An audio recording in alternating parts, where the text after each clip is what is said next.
Hi, okay. Well, the idea of these videos is just to try and give a few tips or hints on playing the melodeon. You may have been playing for a while already, or you may be starting out.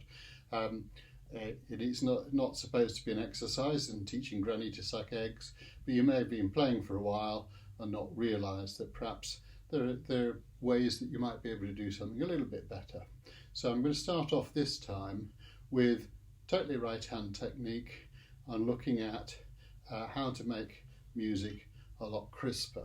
So I'm going to move closer so you'd see more of the melodeon.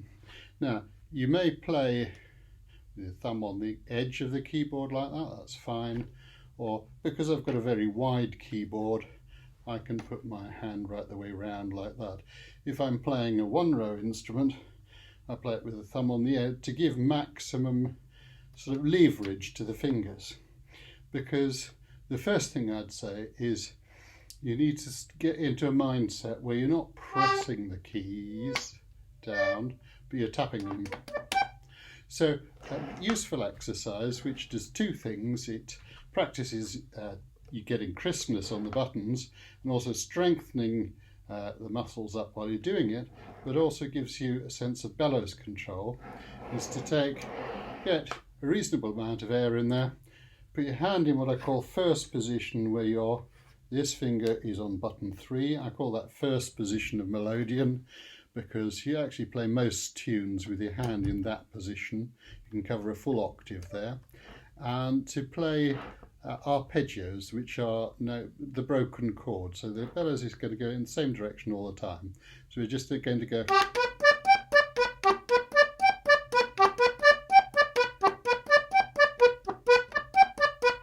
Listen to the gap between.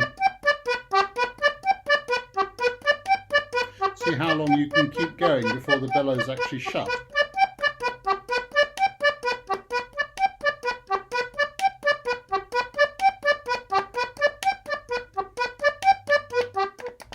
Right, my air's run out now. Now that's one way of controlling how much air you're using, is how long you have the pad open. The longer you have the pad open, the more air will come out the bellows. So the shorter you make your notes, the more staccato you make it, the less air you'll be losing from the bellows all the time. Do the same thing on the pull.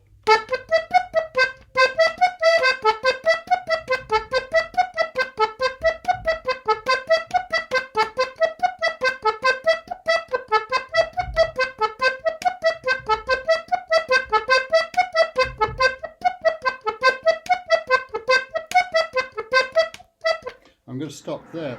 Now most people start to panic a bit about the bellows, and they get about here, they think they need to get more air in. It's surprising how much air is still in the bellows. The same with when it's going out, you don't want to stop until your arm feels uncomfortable with holding the weight of that. Now I'm cheating a bit because there's more air inside one of these than a normal 2-row, but I've also got bigger holes letting the air out because I've got 3 reeds in this.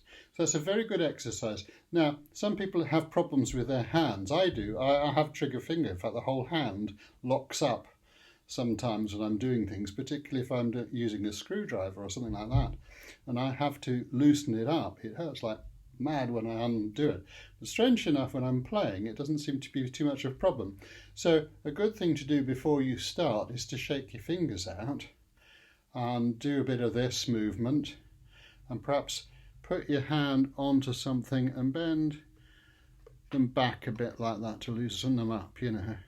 And sometimes doing that takes a bit of the pain away before you start. The other thing is, if you've got arthritis, I've got arthritis, rub ibuprofen in, gel in before you even start. Okay, so those are good exercises to get you going on playing staccato. And again, keep thinking of tapping. If you notice when I'm playing, my fingers come quite a long way back off the keyboard to get that tap effect. Now, what was I going to do next? Oh yeah, we'll be doing that. Now we need to play a scale in the same way. And what you're trying to do here is to take your finger off the button between each note, even if they're on the same button. So we're going to go Just on one note, on the G, try that. They are two separate notes. We're not doing... That sounds really sludgy. You have to do it sometimes when you're playing it fast. You can't get away with it, but if you can take your finger...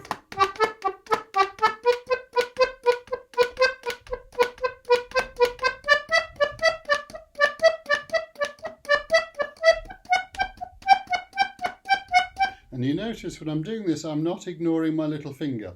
The little finger is your weakest finger, but it's very important when playing the melodeon that you make yourself use it.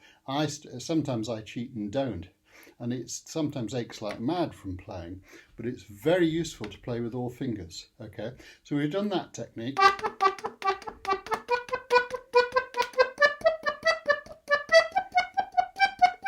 Now try a scale doing the same thing. That was rubbish.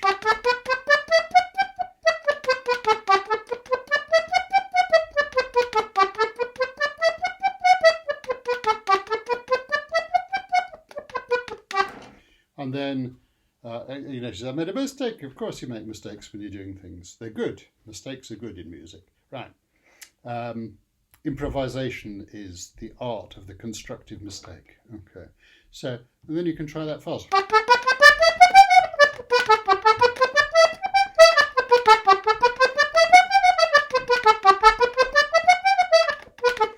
So that's very good. Those are just exercises to try to get your hands working.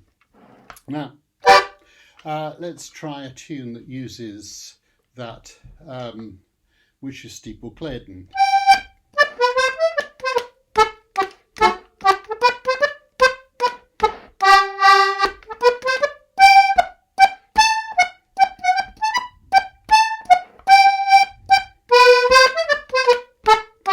The thing to notice there is there's John Kirkpatrick did a whole workshop on long and short notes in music and how important it is to vary the length of your notes.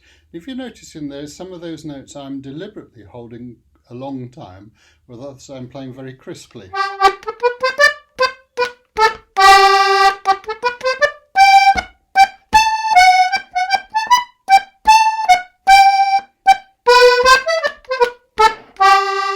Okay, so can you hear those long and short notes? Try and mirror what I'm playing.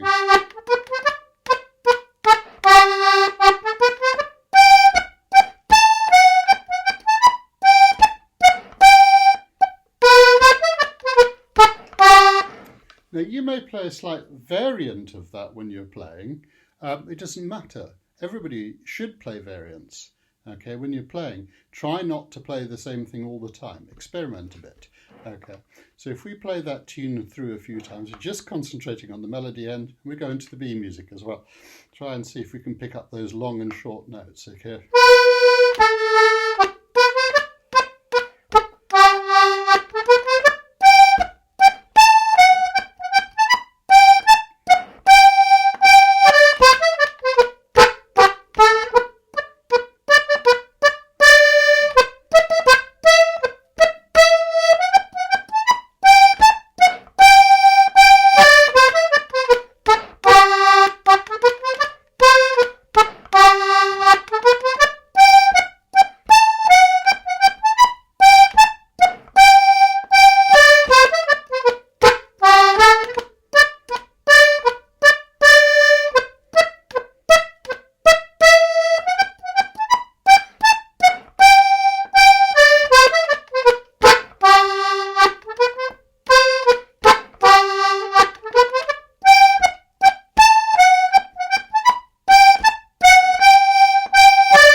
And if you notice, sometimes I say that I'm playing the note so short it doesn't sound at all.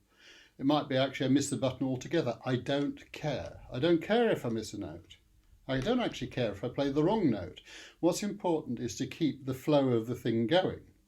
And so once you've got what I call running the tape in your head of how the music runs, and that's what learning by ear is all about is you get the music. If you've learnt it from written music, you actually have a problem. It's really quite sad, but if you learn from music, you're actually learning by rote.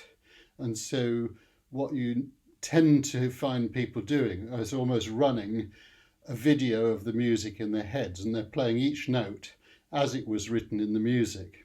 And you need to break that habit and be able to actually close your eyes and sing the tune through. You don't have to sing it in tune, but actually sing the notes until you've got a sound tape running in your head rather than a videotape of the printed dots. And then if that tape is running, you're almost playing against yourself. So you can have the tape running and then you can start to do things with it. Now, what did I do there? Okay, it's very simple. Okay, what I'm actually doing, oh, it's stopped. Has it stopped? It has stopped. Oh, when did it stop?